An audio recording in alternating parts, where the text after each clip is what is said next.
नमस्कार, जय श्री राम। आज हमारे साथ एक बार फिर से भारतीय जनता पार्टी के राष्ट्रीय प्रवक्ता श्री शहजाद पूनावाला जी हैं। और शहजाद सर से मैं कट टू कट 15 मिनट के अंदर वीडियो समाप्त करेंगे और प्रश्न पूछने वाला हूं। सर, जी। ये गठबंधन था विपक्षी दलों का, या यूं कहूं कि इसमें से एक ऐसा दल मुझे बताइए जिसके ऊपर सीरियस सीरियस करप्शन के एलिगेशन नहीं है। ये करप्शन अभिषेक जी, बचाओ आंदोलन है। जी। बुरा मत मानना, जब आप सवाल शुरू कर रहे थे तो मैंने सुना गठबंधन। हाँ गठबंधन के बदले कटबंधन बोल दिया था आपने। हाँ, सही सही बोला है मैंने। तो गठबंधन का मतलब ही ये है कि ये हर एक पार्टी के बीच में यदि कोई समानता है तो विचारधारा की नहीं, मिशन और विजन की नहीं, केवल कमीशन और करप्शन की, एम्बिशन की, मोदी के खिलाफ ऑब्सेशन की, और किस प्रकार टेलीविजन पर आकर तुष्टीकरण और डिवीजन की राजनीति करनी है। और आप देखिए ना, नॉर्थ से लेकर साउथ तक चलिए, हर एक पार्टी का कट और कमीशन बचाने का आपको पूरा रोड मैप मिलेगा। दिल्ली से शुरू कीजिए तो यहाँ पर है अरविंद केजरीवाल, जिनके सिसोदिया और सत्येंद्र जैन हवाला और लिकर घोटाले में जो है शामिल है। फिर आप अगर देखेंगे उत्तर प्रदेश में, तो समाजवादी पार्टी, हम वन डिस्ट्रिक्ट वन प्रोडक्ट चलाते थे, वो वन डिस्ट्रिक्ट वन स्कैम चलाते थे।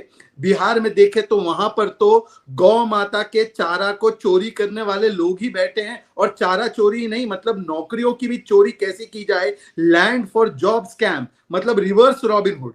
रॉबिनहुड तो अमीरों से चुराकर गरीबों को देता था, ये रिवर्स रॉबिनहुड है जो गरीबों से चुराकर, ग्रुप सी ग्रुप डी से चुराकर अपनी जेबें भरते हैं। अच्छा, आइए फिर उसके बाद महाराष्ट्र की ओर। तो महाराष्ट्र में तो सर्टिफाइड नेशनली करप्ट पार्टी है, एक है एनसीपी और दूसरी है उद्धव सेना। उसका तो किस प्रकार से कोविड काल में जब व्यवस्थाएं करनी थी तो जंबो कोविड सेंटर के नाम पर जंबो करप्शन के जो 12-12 हजार करोड़ के घोटाले किए, उसका जिक्र किया गया है। बिहार की तरफ फिर से चलिए, क्योंकि बिहार में तो पूरा ठगबंधन ही करप्शन पे आधारित है। वहां पर पुल भी और विपक्षी एकता का पुल दोनों ही जल समाधि ले लेता है। एक 1700 करोड़ का पुल जल समाधि लेता है भ्रष्टाचार के चक्कर में, और अब 1600 करोड़ का जो एम्बुलेंस का प्रोजेक्ट दिया गया है जेडीयू के सांसद के करीबी को, जबकि हाईकोर्ट ने उसके खिलाफ टिप्पणियां की है, तो वहां पर भी भ्रष्टाचार अपनी चरम पर है। अब आइए कांग्रेस पार्टी की ओर। कांग्रेस पार्टी तो बहरहाल ये तो करप्शन की जननी है, मदर ऑफ करप्शन जिसको कहा जा सकता है, वो कांग्रेस पार्टी है। 12 लाख करोड़ का करप्शन करके बैठी है। अब आते हैं साउथ की ओर। साउथ में देखिए क्या है, डीएमके, जिसका एक मंत्री सेंथिल बालाजी जेल में गया है क्योंकि उसने भी जॉब के लिए ब्राइब्स लिए। उनके दूसरे मंत्री पवन मुड़ी के ऊपर अभी फिर से कोर्ट ने टिप्पणियां की है कि उन्होंने अवैध खनन घोटाला किया है। केरल में आ जाइए। केरल में तो एक मजेदार बात है, केरल के कांग्रेस के अध्यक्ष सुधाकरन जी को मोदी जी ने, ईडी ने, सीबीआई ने गिरफ्तार नहीं किया है भाई, केरल की क्राइम ब्रांच ने गिरफ्तार किया है। अब बताइए। अच्छा, मजेदार बात यह है कि ये लोग कल विपक्षी एकता एकता कर रहे थे, उस विपक्षी एकता का ट्रेलर तो दिख गया।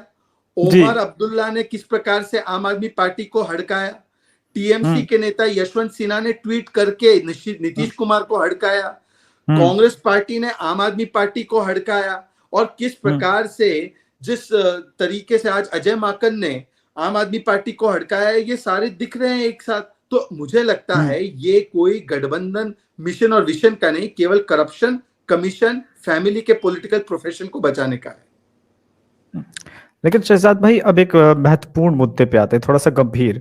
जिस प्रकार से महबूबा मुफ्ती ने धारा 370 पे बात किया, ये मुझे अजीब लगा, क्योंकि धारा 370 के बाद न केवल जम्मू कश्मीर में शांति आई, खुद राहुल गांधी वहां पे जा गए थे, और प्रियंका वाड्रा वो आपके प्रश्नों का उत्तर भले नहीं देते, लेकिन मैं चाहूंगा कि मेरे चैनल के थ्रू कम से कम दें कि आपने तो कहा कश्मीर में शांति है, सब कुछ है, तो ये धारा 370 वापस क्यों लाना चाहते हैं लोग? देखिए, जब से 370 की दीवार हटी है, वहां पर पीपीपी, पाकिस्तान परस्ती, पत्थरबाजी और परिवारवाद की राजनीति को ध्वस्त किया गया है, और लाल किले से लाल चौक तक हमारा तिरंगा लहराता है। आईसिस के झंडे बंद हो गए, पत्थर जो हाथ में थे वो पत्थर अब रिप्लेस हो चुके हैं, टूरिस्ट सेंटर बना है जहां पर टेररिज्म सेंटर बना रहता था। और आपने देखा है, स्वयं राहुल गांधी ने माना है कि लाल किले पर और लाल चौक में उसी लहराता हुआ तिरंगे को देखकर आए हैं। तो आज ये जो गठबंधन भी बन रहा है, वो गठबंधन किस विषय का है? वो गठबंधन है तुष्टीकरण का, वो गठबंधन है परिवारवाद का, और वो गठबंधन है भ्रष्टाचार का। और इस गठबंधन का मुख्य एजेंडा देश भर में यही तीनों चीजों को लागू करना हो सकता है। इसीलिए सबसे प्रथम और प्रमुख मांग जो उनकी है कि 370 पर कोई भी पार्टी उसका समर्थन ना करे उसके हटने का, बल्कि 370 को फिर से स्थापित करने का एक एजेंडा, ये मुख्य एजेंडा होना चाहिए। मतलब पीपीपी का एजेंडा, पाकिस्तान परस्ती मतलब तुष्टीकरण, पत्थरबाजी मतलब कि कानून व्यवस्था को ध्वस्त करने वाली अलगाववाद और आतंकवादी सोच को बढ़ावा, और परिवारवाद जिसके अंदर इनबिल्ट होता है भ्रष्टाचार। तो इस राजनीति को आगे बढ़ाने के लिए ही 370 का केंद्रीय मुद्दा है। पर मेरा सवाल यह है कि उद्धव ठाकरे और आदित्य ठाकरे जो स्वर्गीय बाला साहेब ठाकरे की विचारधारा को प्रतिनिधित्व करने का कम से कम वो ऐसा बोलते हैं, वो उस मीटिंग में बैठ कैसे पाए? स्वर्गीय बाला साहेब ठाकरे जी की विचारधारा 370 को लेकर क्या है, क्या नहीं पता। और कांग्रेस ने तो अपने पुराने नेताओं के विचारों को तो पहले ही छोड़ दिया है। ये नेहरू जी ही थे ना, साबुन की तरह घिसते घिसते घिस जाएगा। अब देखिए नेहरू जी की विचारधाराएं घिस रही है, और राहुल जी महबूबा के साथ और उमर अब्दुल्ला के साथ बैठे हुए हैं। चलिए अगला प्रश्न पूछते हैं। एक इस इन सब घोटालों के बीच में दो बड़े घोटाला, एक महाराष्ट्र में कोविड सेंटर और दिल्ली में तो विचित्र घोटाला हुआ है सर, पैनिक बटन। मैं तो दंग रह गया। दिल्ली पुलिस स्वयं मान रही है कि ऐसा कोई कॉल सेंटर उनके तरफ से, केजरीवाल की तरफ से कोई रिक्वेस्ट नहीं है दिल्ली पुलिस को कि बनाना है पैनिक घोटाले का।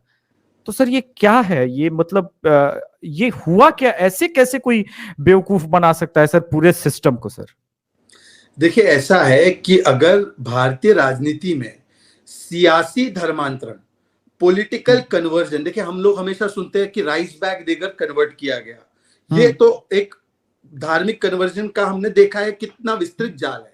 पर सियासी पॉलिटिकल कन्वर्जन का अगर दो विक्टिम देखना है तो एक हमारे महाराष्ट्र में उद्धव ठाकरे जी की सेना है, और दिल्ली में है जो अन्ना हजारे की सेना हुआ करती थी, अब वो लालू की सेना बन चुकी है, अर्थात अरविंद केजरीवाल।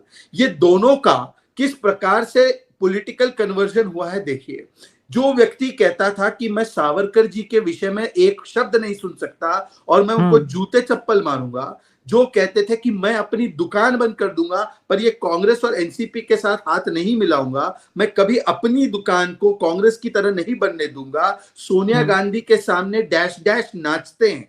ये बाला साहेब ठाकरे जी का बहुत ही, आप लगा देना इसको अपने वीडियो में। नहीं, मेरे पास वो वीडियो है, वो बहुत प्रचलित वीडियो है। नहीं लगेगा जी, उस पर कॉपीराइट भी नहीं लगेगा, आप लगा देना। मुझे लगता है कि पता होना चाहिए कि स्वर्गीय बाला साहेब ठाकरे जी के विचार क्या थे।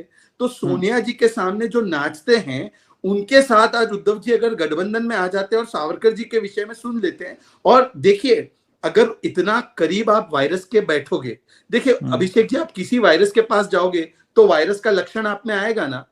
तो जैसे आप कोविड के वायरस के पास बैठोगे तो आपको कोविड होगा। अब भ्रष्टाचार और तुष्टीकरण का वायरस को अगर आप गोद में लोगे, अगर आप गठबंधन में लोगे, तो निश्चित रूप से आप उसी का लक्षण दिखाएंगे। तो जैसे ही कांग्रेस नामक वायरस पास आया तो कांग्रेस के सारे लक्षण से उद्धव जी की सेना ग्रसित हुई। उसमें मोटा भ्रष्टाचार भी है, उसमें तुष्टीकरण भी है, उसमें हिंदुत्व को गाली देना भी है, उसमें सावरकर जी का विरोध करना भी है। और इसी वायरस से ग्रसित होकर किस प्रकार का कोविड कालखंड में, आपको याद होगा महाराष्ट्र में सबसे ज्यादा केस आ रहे थे। उत्तर प्रदेश की आबादी महाराष्ट्र से मुझे लगता है 2 गुना ज्यादा है, 2 गुना ज्यादा लगभग, परंतु उसके केसेस और डेथ्स महाराष्ट्र से 1/4 थे।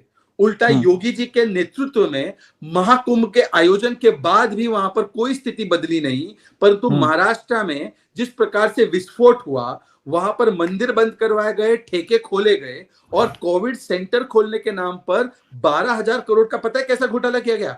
जिस कंपनी का संजय राउत के रिश्तेदार या दोस्त बताए जाते हैं, उनका ही नाम आया है, जिसका एक दिन का मेडिकल का एक्सपीरियंस ना हो, वो कोविड सेंटर चला रहा है, बताइए। और ऐसा ही स्कैम दिल्ली में देखने मिलता है। मोहल्ला क्लिनिक वो चला रहे हैं जिनको मोहल्ला क्लिनिक क्या मतलब हो हल्ला करने की भी, मतलब केवल हो हल्ला वो कर सकते हैं, वो मोहल्ला क्लिनिक चला रहे हैं। अच्छा, दिल्ली में भी देखिए भ्रष्टाचार के कितने रिकॉर्ड तोड़े गए हैं कि मानो ऐसा लगता है कि भ्रष्टाचार का अगर कोई भारत रत्न होता तो यही लोग जीतते।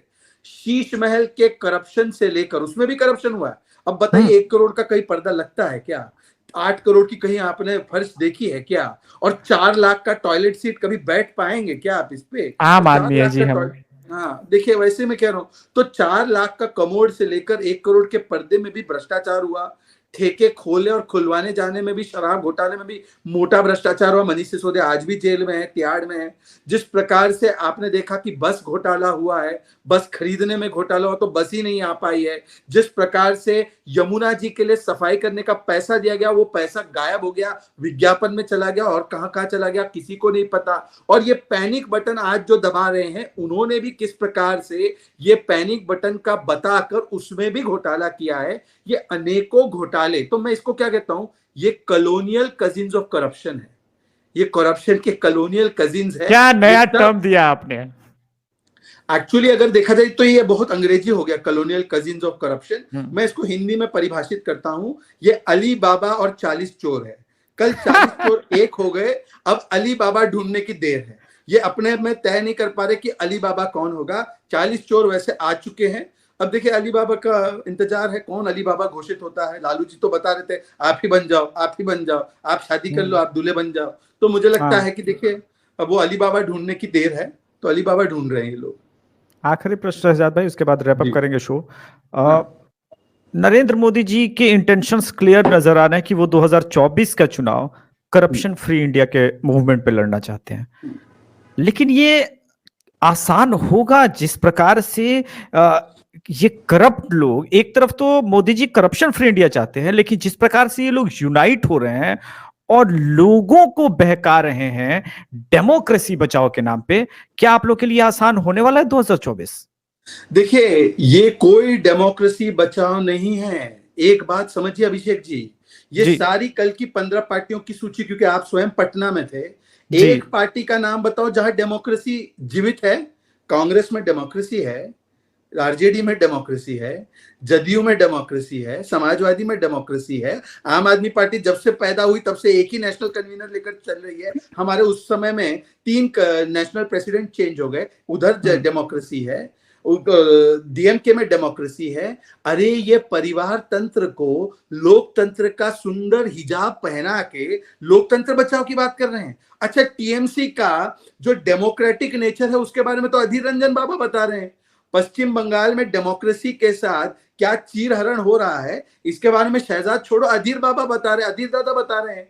तो वहां पर डेमोक्रेसी खत्म करने वाली पटना में आकर डेमोक्रेसी बचाएगी। अच्छा एक और मजेदार बात है, पटना की ऐतिहासिक भूमि वो भूमि रही है जो लगभग 5 दशक पहले संपूर्ण क्रांति की भूमि बनी, और हाँ। संपूर्ण क्रांति की भूमि का नेतृत्व उस समय पर स्वर्गीय जेपी ने किया। और जेपी ने इंदिरा की आपातकालीन विचारधारा और भ्रष्टाचार के खिलाफ जिस मुहिम को छेड़ा, तो संपूर्ण क्रांति से चलते हुए आज वो संपूर्ण भ्रांति पर आए हैं। क्योंकि सोचिए जिसका जन्म ही हुआ, जिस पार्टी का जन्म, आरजेडी का जन्म हुआ आपातकालीन विचारधारा के खिलाफ, जिनकी बेटी का नाम मीसा है, मीसा एक्ट के नाम पर रखा है। मतलब हर बार लालू जी जब अपनी बेटी को पुकारते हैं तो उनको इमरजेंसी का कालखंड याद आता होगा कि पहली बार मुझे जेल में डाला तो इंदिरा ने डाला।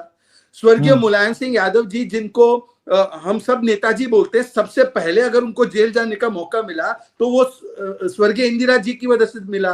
तो जो इमरजेंसी के खिलाफ पैदा हुए वो इमरजेंसी की दादी और पोते के साथ बैठकर उसके लिए दुल्हन तय कर रहे हैं। बताइए गजब की बात है।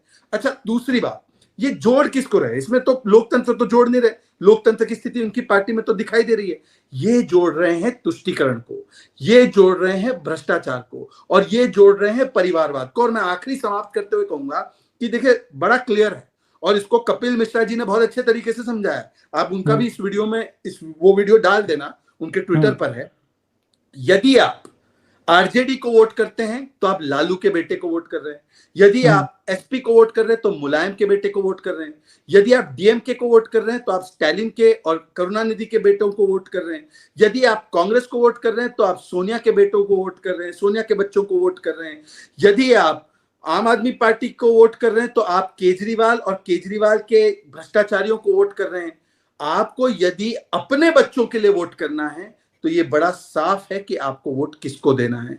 कौन है वो जो चाय वाले के रूप से काम करते हुए इस देश के आज प्रधानमंत्री के रूप में सेवा कर रहा है, जो व्हाइट हाउस के गेट पे खड़ा था, आज जो व्हाइट हाउस के टेरेस पे खड़ा होता है और 2 बार यूनाइटेड स्टेट्स की कांग्रेस को संबोधन करता है और 15 बार उसके लिए स्टैंडिंग ओवेशन होता है। तो यदि आपको सुप्रिया सुले और शरद पवार के बच्चों को आपको वोट देना है तो एनसीपी को वोट दीजिए। यदि आपको अपने बच्चों के भविष्य के लिए वोट देना है तो किसको देना है, ये बहुत ही स्पष्ट है, आपको भी दिखाई दे रहा है इस फ्रेम में। शहजाद भाई, शो में आने के लिए बहुत बहुत धन्यवाद। दर्शकों से निवेदन है, चैनल को भले ना सब्सक्राइब करें, लेकिन ये जरूर याद रखें कि आपको किसके बेटे को वोट देना है, अपने बेटे के लिए या जिसके बारे में शहजाद भाई और कपिल मिश्रा भाई बात कर रहे हैं। धन्यवाद। जय श्री राम। जय हिंद, जय श्री राम। मैं मेरी शिवसेना की कांग्रेस नहीं होना दूंगा, नहीं, कभी नहीं। और मुझे जब ये मालूम होगा कि हो रही है तो I will close my shop. अलग हो जाएंगे। हाँ? अलग हो जाएंगे उनसे। अलग नहीं चाहिए। शिवसेना चुनाव नहीं लड़ेगी। जाओ, कहां जाएंगे लोग, कहां जाएंगे? आज जो मान सम्मान तुम्हें मिल रहा है शिवसेना के नाम पर मिल रहा है, हिंदुत्व के लिए मिल रहा है, भगवा झंडा के लिए मिल रहा है। इससे गद्दारी करना चाहते हैं या कोई हरामखोरी, मारामारी? नहीं।